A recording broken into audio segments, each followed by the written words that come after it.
వందనాలు. దేవుడు మాకు మరి ఈ అవకాశం ఇచ్చినందుకు మరి పాస్టర్ గారికి పాస్టమ్ గారికి వందనాలు. నాకు వచ్చిరాని చదువు మరి చదవాలని నాకు దేవుడు మరి ప్రేరేపిస్తుండే. మరి దేవుడు మరి అవకాశం ఇచ్చినందుకు వందనాలు, 1000 కోట్ల వందనాలు. లోకసువార్త 23వ అధ్యాయం 34వ వచనం. యేసు, తండ్రి వీరేం చేస్తున్నారు, వీరు ఎరగురు గనుక వీరిని క్షమించబడి చెప్పబడును. దేవుడు కొద్ది వాక్యము దీవించునుగాక. అర్థం చేసుకుందాం. అందరూ తల వంచి కళ్ళు మూసుకోండి. కృపామయుడ సత్సంపూర్ణ గొప్ప దేవుడా, గొప్ప కార్యాలు చేయవాడా, నా తండ్రి నా దేవా, ఎన్నో కార్యాలు చేసావా మా విషయంలో. నా తండ్రి నా దేవా, మా సంఘాన్ని జ్ఞాపకం చేసుకోండి అయ్యా. ఈ సిలువలో పలికి 7 మాటలు ప్రతి ఒక్కరు బాగా మాట్లాడేటట్టు గొప్ప కార్యాలు జరిగించండి అయ్యా. ఫస్ట్ మాట స్రవంతిని మీరు జ్ఞాపకం చేసుకోండి అయ్యా. తను పలికే మాట మా అందరికీ బాగా అర్థమయ్యేటట్టు, అర్థం కాకపోతే అర్థంగా వివరించేటట్టు, తను చేసే పనులు తోడుగా నీడగా ఉండండి. తను చెప్పే మాటలు ప్రతి ఒక్కళ్ళు విని నీ గురించి, నీ గొప్ప కార్యాల గురించి తెలిసినలాగా చేయండి అయ్యా. తెలిసి తన తప్పులు మన్నించండి అయ్యా. దేవుడు ఈ కొద్ది మాటలు దీవించండి కాక. ఆమేన్. మొదటగా దేవాతి దేవునికి, పాస్టర్ గారికి, కూడి వచ్చిన మీ అందరికీ కూడా నా వందనాలు తెలియజేస్తూ ఉన్నాను. యేసుక్రీస్తు ప్రభువారు సిలువలో పలికిన 7 మాటలలో మొదటి మాటగా ఈ చెప్పే అవకాశం ఇచ్చిన దాన్ని బట్టి నేను చాలా సంతోషిస్తున్నాను. మొదటి మాట మనం చూసుకున్నట్లయితే లూకాసు వార్త 23వ అధ్యాయము 34వ వచనము. యేసు, తండ్రి వీరేమి చేయుచున్నారో వీరెరుగరు గనుక వీరిని క్షమించమని చెప్పెను. వారు ఆయన వస్త్రములు పంచుకొనుటకై చీట్లు వేసుకొనిరి.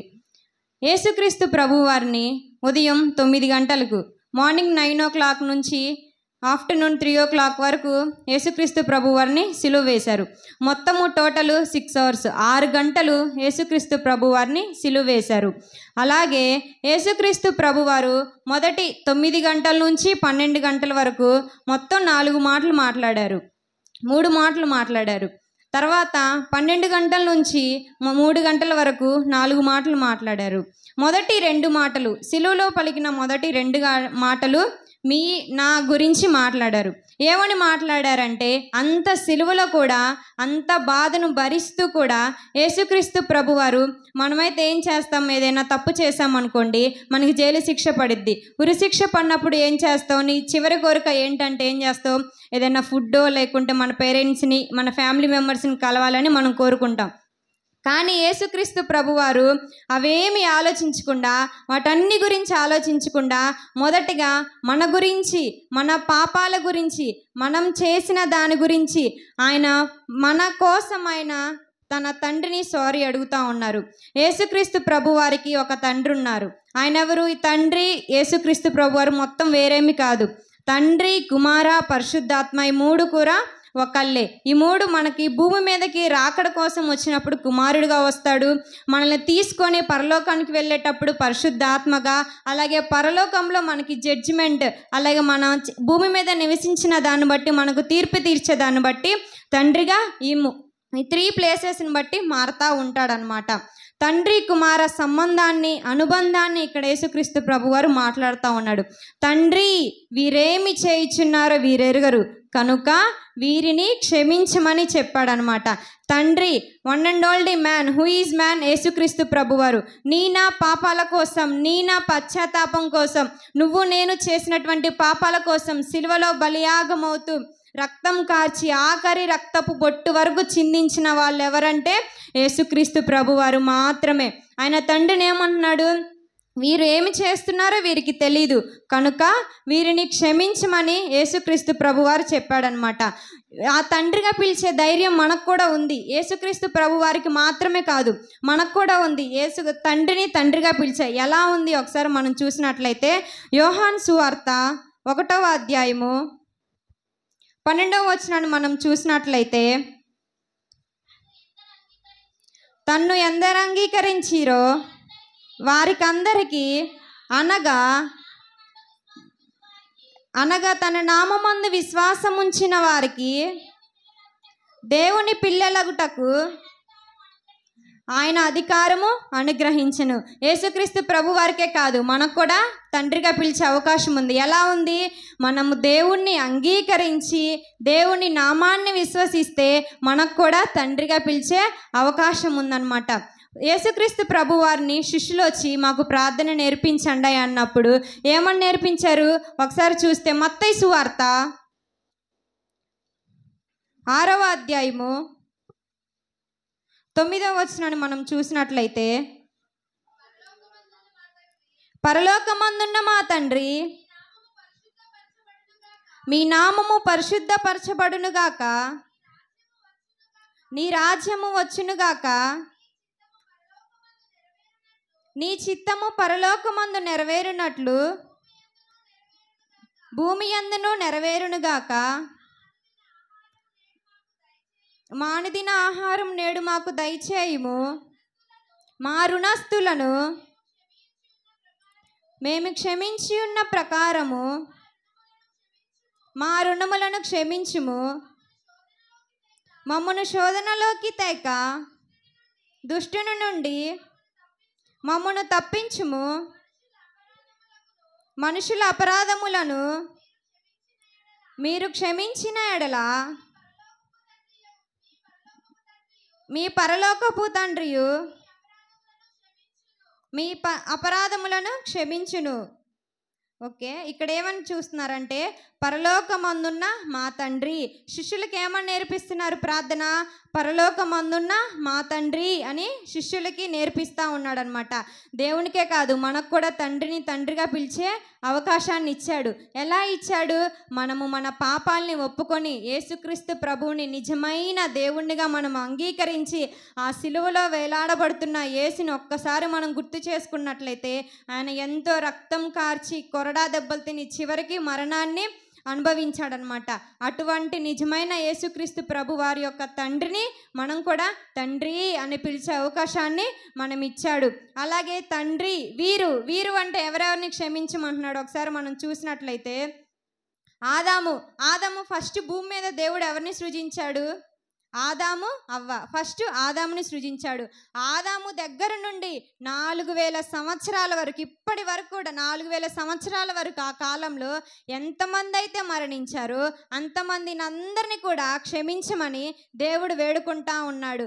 ఒక్కళ్ళనే కాదు, ఇద్దరినే కాదు, వాళ్ళ కుటుంబస్తుల్ని కాదు, అక్కడున్న జనాల్ని కాదు, ఆ ఊరి ప్రజల్ని కాదు, ఇప్పటి వరకు కూడా ఉన్నటువంటి ప్రజలందరినీ 4000 సంవత్సరాల ప్రజలందరినీ కూడా క్షమించమని వేడుకుంటున్నాడు. అలాగే యేసుక్రీస్తు కాలంలో, అప్పటి కాలంలో కూడా ప్రత్యక్షంగా కనిపించే వాళ్ళని, కనిపించని పరోక్షంగా ఉన్నవారిని, వారిని అందరినీ కూడా యేసుక్రీస్తు ప్రభువారు క్షమించమని వేడుకుంటున్నాడు. అలాగే పాత నిబంధన గ్రంథంలో ఉన్నటువంటి వారందరినీ, అలాగే క్రొత్త నిబంధనల గ్రంథంలో ఉన్నటువంటి వారందరినీ, భూమి మీద నివసిస్తున్న వారిని అందరినీ, అలాగే పుట్టబోయే వారిని అందరినీ, ఇప్పుడు దేవుడు మనని నిర్మించిన అప్పటి నుంచే, మనం తల్లి గర్భంలో రూపింపక ముందే మనం ఏంటో దేవునికి తెలుసు. కావున అప్పుడు ఉన్నటువంటి వారందరిని కూడా దేవుడు క్షమించమని కోరుకుంటున్నాడు అనమాట. ఒకసారి మనం చూసినట్లయితే హెబ్రీ రాసిన పత్రిక 10వ అధ్యాయము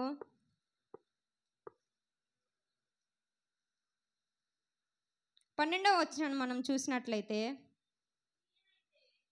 ఈయనైతే పాపముల నిమిత్తమై సదాకాలము నిలిచు ఒక్క బలిని అర్పించి అప్పటి నుండి మన శత్రువుల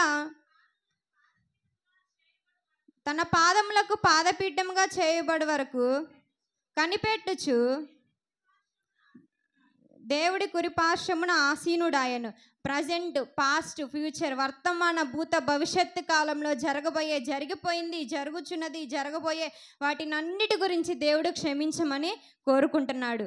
అలాగే మనం చూసినట్లయితే ఇప్పుడు జరుగుతున్నటువంటి జనాభాను బట్టి అడిగాడు, కానీ అక్కడ జరిగినటువంటి వారిని కూడా మనం చూసినట్లయితే ఇస్కరియోతు యూదా ఏం చేశాడు?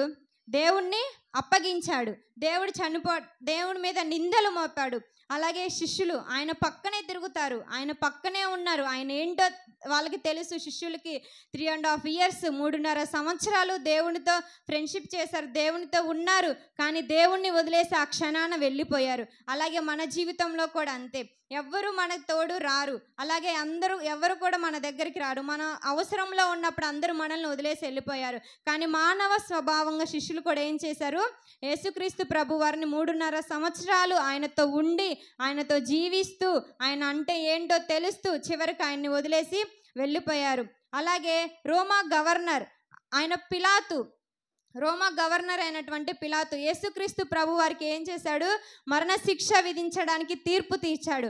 అటువంటి పిలాతును కూడా దేవుడు క్షమించమని అడుగుతున్నాడు. అలాగే రోమా సైనికులు ఆయనకు ముళ్ళ కిరీటం పెట్టారు, ఆయనకి దెబ్బలు కొట్టారు, అలాగే 39 కొరడా దెబ్బలు కొట్టి, అలాగే మేకులు కొట్టారు, ఆయన మొహం మీద ఉమ్మి వేశారు. అయినా కానీ వారిని కూడా క్షమించమని దేవుడు కోరుకుంటా ఉన్నాడనమాట. తండ్రి, వీరేమి చేయుచున్నారో వీరెరుగరు కనుక వీరిని క్షమించండి. ఈ మాట వల్ల మనం ఏమేమి నేర్చుకుంటున్నాం అంటే, మనకేం చేశాడు? ఆయన చనిపోవడం వల్ల మొదటిగా రక్షణని కల్పించాడు. ఆయన చనిపోవడం వల్ల ఈరోజు మన పాపాల నిమిత్తం మనకేమొచ్చింది? రక్షణ అనేది వచ్చింది. ఈ రక్షణ మనకి ఉచితంగా ఏం రాలేదు. పైన దేవాతి దేవుడు ఆయన కష్టపడి ఆయన మన కోసం సిలువలో బలియాగం అయితే ఈ రక్షణ అనేది మనకు వచ్చింది. ఈ రక్షణను మనం ఏం చేస్తున్నాం? ఉచితంగా వచ్చిన దాన్ని నిర్లక్ష్యపరుస్తున్నాం. దేవుని సన్నిధికి రావడం లేదు, సమయానికి దేవుని సన్నిధికి రావడం, రక్షణ ఉచితంగా వచ్చిందని మరలా తప్పిపోతున్నాం, మరలా మనం దేవునిలో తొలగిపోతున్నాం. కానీ మనకి దేవుడు ఎంతో కష్టపడితే ఆ కష్టాన్ని గుర్తించిన వాళ్ళైతే మనము దేవుణ్ణి ఉంటాం. కాబట్టి ఆ కష్టాన్ని మనం గుర్తించాలి. అలాగే మానవ జాతిని ప్రేమించాడు. మొదటగా ఏం చేశాడు? ఆయన దేవుడు వాళ్ళ కుటుంబం గురించి మాట్లాడలేదు, తన శిష్యుల గురించి మాట్లాడలేదు. ఎవరి గురించి మాట్లాడు? మనుషులు, మానవ జాతిని అక్కడ ఏం చేశాడు? ప్రేమించాడు. బైబిల్ ఏమనుంది? నిన్ను వలె నీ పొరుగు వారిని ప్రేమించమని బైబిల్లో ఉంది. ధర్మశాస్త్రం అంతటిలో నిన్ను వలె నీ పొరుగు వారిని, మన పక్క వాళ్ళని ప్రేమిస్తున్నామా? మన పక్క వాళ్ళని మనం క్షమించగలిగేటువంటి గుణం మనలో ఉందా? మనలో మనం చూసుకోవాలన్నమాట. అలాగే క్షమాపణ అనేది మనకి దేవుడు నేర్పించినటువంటిది. అక్కడి నుంచి దేవుడు మనకి నేర్పించాడు. ఆయన సిలువలో కార్చిన రక్తం ద్వారా మనము నీతిమంతులుగా తీర్చబడ్డాము. ఆయన సిలువలో కార్చిన రక్తం ద్వారా మనము నిర్దోషిగా ఎంచబడ్డాము. ఆయన దోషే మనల్ని నిర్దోషిగా చేశాడు. ఒకసారి మనం చూసుకున్నట్లయితే అపోస్తుల కార్యములు 7వ అధ్యాయము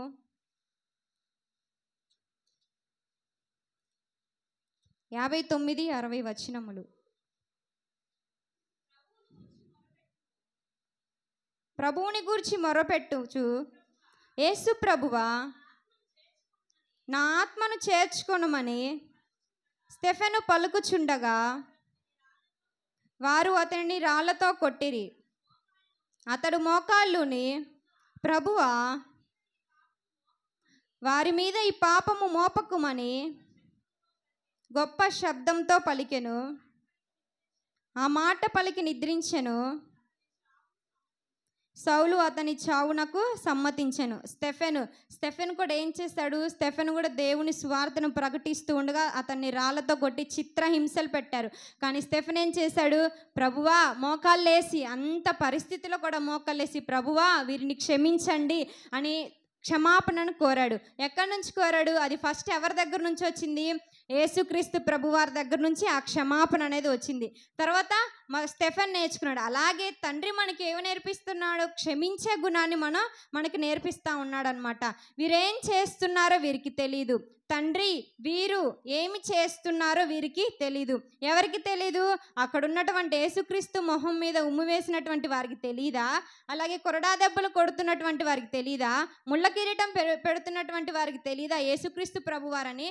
నిజంగా వారికి యేసుక్రీస్తు ప్రభువారు మానవాళి రక్షణ గురించి, ఈయన సిలువలో బలియాగమయ్యాడని నిజంగా వారికి తెలియదు. అలాగే క్షమించే గుణం ఎవరికి ఉండాలి? మనకు ఉండాలి. ఎక్కడి నుంచి నేర్చుకోవాలి? మనం దేవుని దగ్గర నుంచి నేర్చుకోవాలి. మొన్న రీసెంట్గానే చనిపోయారు పాస్టర్ గారు. ఎవరు? ప్రవీణ్ పగడాల. వాళ్ళ వైఫ్ ఏమన్నారు, పాస్టమ్మ గారు, మా హస్బెండ్ని చంపిన వాళ్ళని ఎవరిని ఏమి చేయొద్దు, క్షమించండి.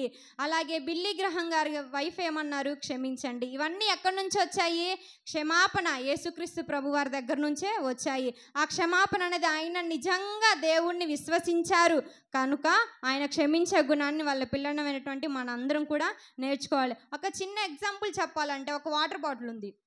ఆ వాటర్ బాటిల్లో వాటర్ లేవు, జస్ట్ ఓన్లీ ఎంటీ బాటిలే ఉంది. దానికి వాల్యూ ఉందా? లేదు. దాంట్లో వాటర్ ఉంటే అది ఎంత కాస్ట్? 20 rupees, 30 rupees. అలాగే దాంట్లో డ్రింక్ ఉంటే ఎంత కాస్ట్? 100 రూపీస్. బాటిల్ అదే, కానీ దాంట్లో ఉన్నటువంటి లిక్విడ్ అలాగే దాంట్లో ఉన్నటువంటి పదార్థం వల్ల దాని యొక్క క్వాంటిటీ, దాని యొక్క రేట్ అనేది పెరుగుతుంది. మనం కూడా అంతే, మనం ఇలానే ఉంటాం. కానీ మనలో యేసుక్రీస్తు నింపుకునే దాన్ని బట్టి మన యొక్క వాల్యూ అనేది పెరుగుతుంది. అలాగే మనందరం కూడా సిలువలో బలియాగం అవుతున్నటువంటి వన్ అండ్ ఓన్లీ మ్యాన్ యేసుక్రీస్తు ప్రభువారి కొరకు, నిజమైన దేవుడి కొరకు మనందరం కూడా ఆయన మన పాపాల్ని ఆయన క్షమించి, అలాగే ఆయన సిలువలో బలియాగం అయ్యాడు కనుక మనం కూడా దేవునికి కృతజ్ఞులు. అలాగే దేవుడు ఏమి చేసినా కానీ మనకి కొన్నిసార్లు ఏమనుకుంటాం, దేవుడు నాకేం చేయట్లేదు, దేవుడికి ప్రేయర్ నేను ఎందుకు చేయాలి అని అనుకుంటాం. కానీ ప్రతిదానికి సమయం కలదు. దేవుడు బైబిల్లోనే రాశాడు, ప్రతిదానికి సమయం కలదు. నిన్ను నన్ను రూపించిన దేవుడికి ఏ టైంలో ఏమి ఇవ్వాలో తెలీదా? అన్నీ తెలుసు. కనుక మనం దేవుని దగ్గర, దేవుడు ఎలా అయితే మనకు క్షమించే గుణాన్ని నేర్పించాడో మనం కూడా మన పక్కనున్నటువంటి వాళ్ళని, అలాగే ఇరుగు పొరుగు ఉన్నటువంటి వారిని మనం కూడా క్షమించాలని దేవుడు నాకు ఇచ్చినటువంటి జ్ఞానంలో నేను ముగిస్తా ఉన్నాను. ఇటువంటి అవకాశాలు నా జీవితంలో కూడా ఎన్నో రావాలని నేను దేవుణ్ణి వేడుకుంటా ఉన్నాను. Thank you. అందరూ చప్పట్లు.